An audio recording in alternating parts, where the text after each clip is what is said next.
Le droit du travail français s'est pour partie construit au XIXe siècle sur la protection des enfants au travail. C'est ainsi la loi dite Joubert du 19 mai 1874 qui a posé les premières règles protectrices des enfants employés dans l'industrie. Auparavant, les conditions de travail des enfants étaient légalement les mêmes que celles des adultes. La loi prévoyait par exemple qu'un enfant de 12 ans révolus pouvait travailler 12 heures par jour. Aujourd'hui, il y a de nombreux jeunes de moins de 18 ans qui travaillent dans notre pays en tant qu'apprentis ou sous un autre statut. Existe-t-il une législation spécifique pour les mineurs? Quelles sont les règles applicables au travail des jeunes? C'est ce que nous allons voir.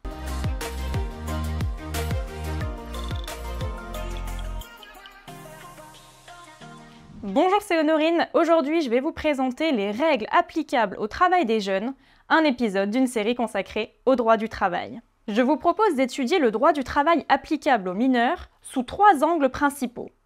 Tout d'abord, je vais vous parler de l'âge d'admission au travail, puis, dans un deuxième temps, de la durée du travail, et enfin, je conclurai par les dispositions concernant la santé et la sécurité au travail des jeunes.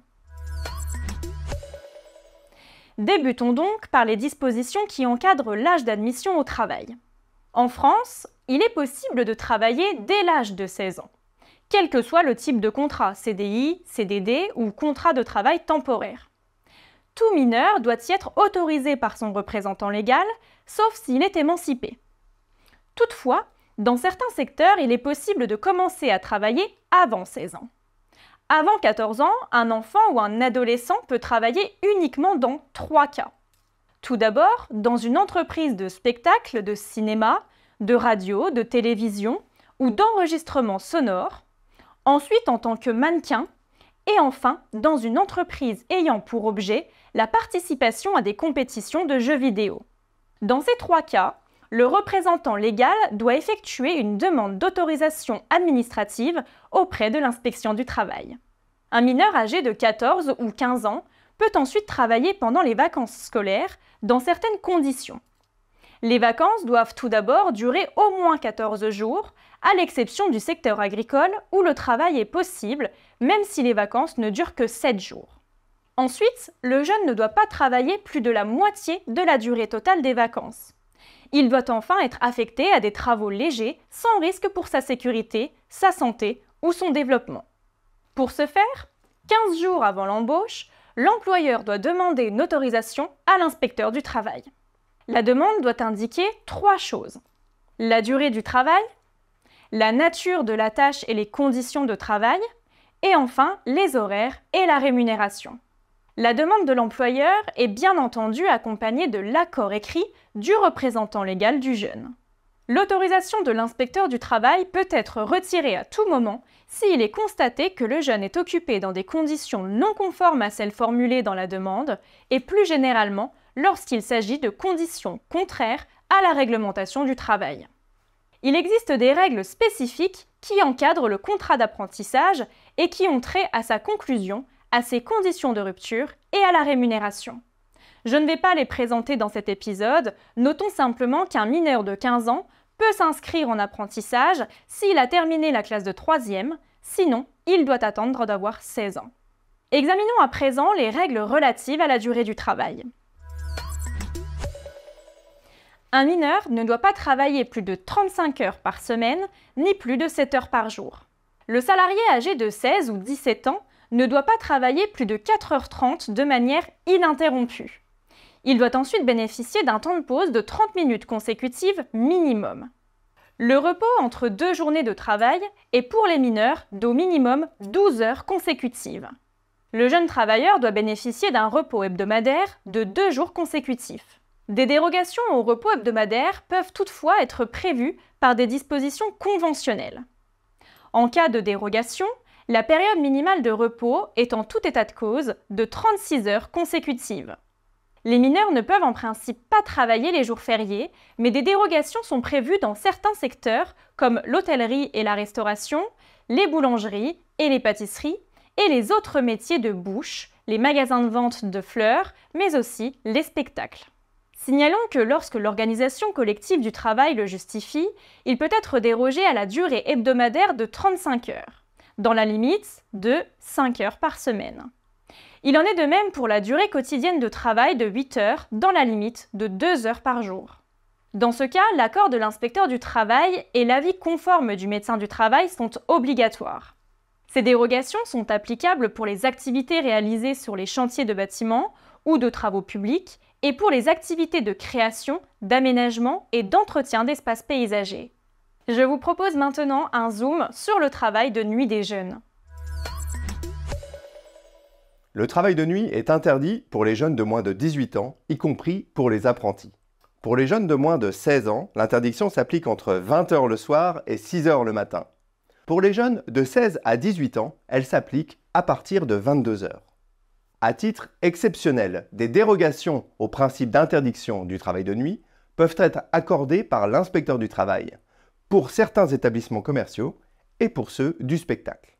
Une dérogation peut ainsi être accordée dans les secteurs pour lesquels les caractéristiques particulières de l'activité le justifient. Il s'agit par exemple des boulangeries, où le travail peut être autorisé à partir de 4 h du matin pour permettre aux jeunes travailleurs de participer à un cycle complet de fabrication du pain. Mais d'autres secteurs sont également concernés, les restaurants, les hôtels, les spectacles, mais aussi les courses hippiques. Dans tous ces secteurs, la dérogation peut être accordée par l'inspecteur du travail pour une durée maximale d'1 année. Elle est renouvelable. En outre, un accord collectif peut définir les conditions dans lesquelles cette dérogation peut être accordée. Notons enfin que, dans toutes ces hypothèses, le travail de nuit des apprentis de moins de 18 ans ne peut être effectué que sous la responsabilité effective du maître d'apprentissage. De manière générale, il est interdit d'employer des jeunes de moins de 18 ans à des travaux les exposant à des risques pour leur santé, leur sécurité, leur moralité ou excédant leur force. Ce principe général est décliné par le Code du travail, travaux par travaux. Néanmoins, dans certaines circonstances et sous certaines conditions, il est possible d'y déroger. Sont ainsi strictement interdits aux jeunes travailleurs, sans dérogation possible, les travaux les exposant à 4 situations. Des actes ou représentations à caractère pornographique ou violent, certains agents biologiques, des vibrations mécaniques lorsqu'elles dépassent certains niveaux, des températures extrêmes. Les jeunes travailleurs ne peuvent en outre être affectés à d'autres travaux précisément listés par le Code du travail.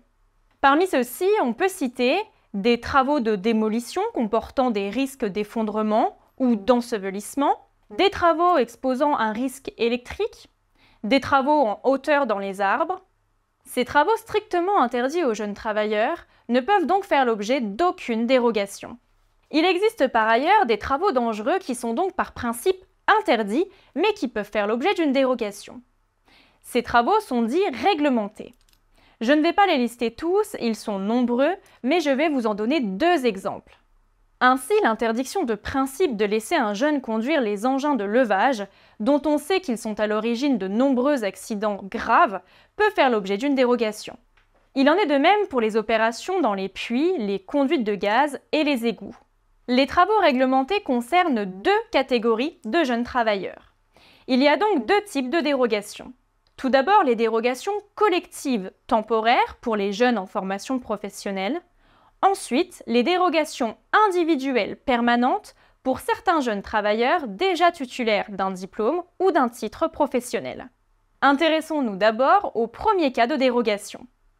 Les jeunes en formation professionnelle, initiale ou continue, âgés de moins de 18 ans, peuvent être affectés à des travaux réglementés à la suite d'une déclaration envoyée à l'inspection du travail.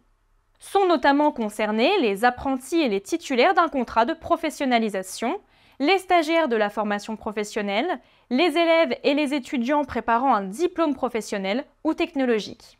Préalablement à l'affectation de ces jeunes à des travaux réglementés, l'employeur et le chef d'établissement d'enseignement sont tenus d'adresser une déclaration à l'inspection du travail, chacun en ce qui le concerne. Cette déclaration est valable 3 ans. L'employeur et le chef d'établissement doivent notamment avoir procédé à l'évaluation des risques professionnels. J'ai présenté cette obligation d'évaluation des risques dans un autre épisode de la web-série que je vous invite à aller regarder. Il faut aussi que le jeune en formation soit encadré par une personne compétente durant l'exécution de ses travaux. Le deuxième cas de dérogation individuelle cette fois, s'apparente à une autorisation de droit dès lors que les conditions nécessaires sont remplies. Cette dérogation ne nécessite donc aucune formalité auprès de l'inspection du travail. Elle concerne les jeunes titulaires d'un diplôme ou d'un titre professionnel correspondant à l'activité exercée. Ces jeunes peuvent effectuer des travaux réglementés sous la seule réserve de l'avis favorable du médecin du travail. Par exemple, les jeunes travailleurs détenant une habilitation électrique peuvent exécuter des opérations sur les installations électriques dans les limites fixées par l'habilitation. Pour protéger les travailleurs, signalons qu'il existe une procédure de retrait d'affectation des jeunes confrontés à des travaux dangereux. Un inspecteur du travail peut en effet décider du retrait de ceux-ci dans une situation les exposant à un danger grave et imminent pour leur vie ou leur santé sur simple décision administrative. Nous arrivons au terme de cette vidéo et il y a donc 3 points à retenir.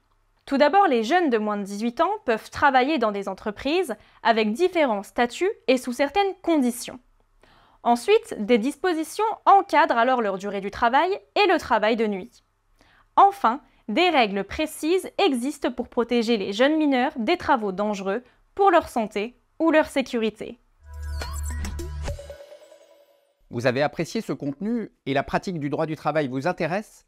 Découvrez le métier d'inspecteur du travail, un métier de terrain qui vous permettra de mettre en pratique vos connaissances sur l'ensemble du champ couvert par le Code du travail et bien plus encore. À très bientôt pour un nouvel épisode consacré au droit du travail.